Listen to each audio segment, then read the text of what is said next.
Ce le prepariamo le brioche così virali su TikTok. Che dite?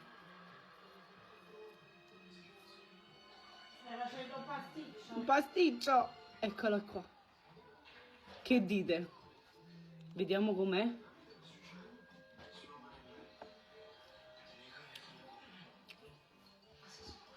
Ma è una nuvola. Le dobbiamo preparare. C'è un profumo a casa.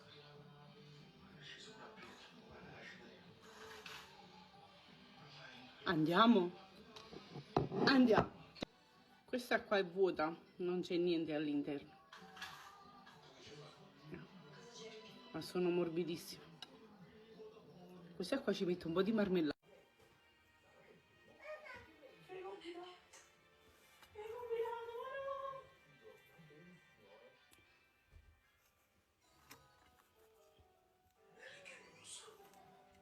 Ci facciamo un lievitino, mettiamo zucchero, latte, temperatura ambiente, lievito di birra,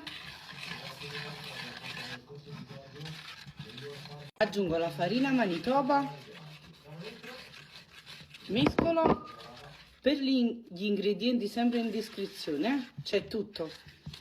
Giù nel video dove c'è scritto altro, voi cliccate sopra ed escono tutti. Non sono solo quelli che si vedono all'inizio del video, perché in tanti mettono solo quegli ingredienti là e poi chi non sa però, Ecco qua, è così. Deve venire proprio così, non vi preoccupate. Io copro con la pellicola e lascio riposare una mezz'oretta. Ecco qua, lo riprendiamo dopo una mezz'oretta. Aggiungo il resto dello zucchero, un uovo,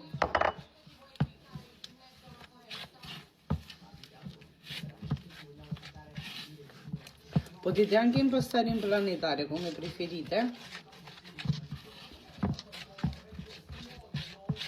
Ecco qua, aggiungo il resto della farina, sempre Manitoba, ce lo impastiamo un po' con le mani, aggiungo un pizzico di sale abbondante e facciamo il burro a pezzettini e ce lo aggiungo un po' alla volta.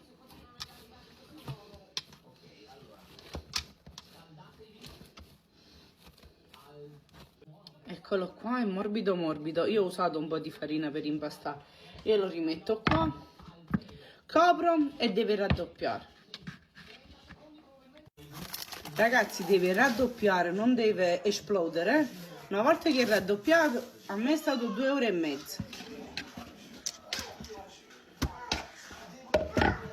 Adesso ci prendiamo gli stampini, io ci metto lo staccante.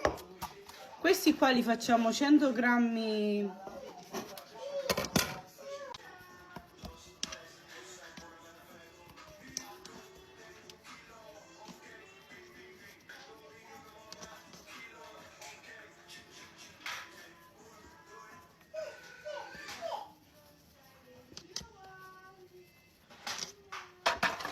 Dopo che abbiamo imburrato, lo mettiamo al centro. Con questa dose ne escono 7. Io li metto a lievitare di nuovo in forno spento con la luce accesa. Ho messo un pentolino con l'acqua, lo faccio bollire e lo metto all'interno del forno per aiutare la lievitazione. Le qua sono lievitate, sono state un'ora in forno. Io ho tolto il pentolino con l'acqua, ho acceso il forno 180 gradi statico, lo facciamo riscaldare e le mettiamo all'interno. Ecco qua, dopo 20 minuti sono pronti. Io li ho tolti dal forno ancora caldi. Ci passiamo un po' di latte sopra.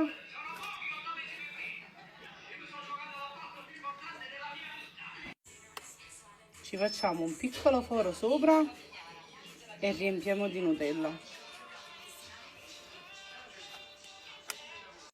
po' di zucchero a velo ed è fatto.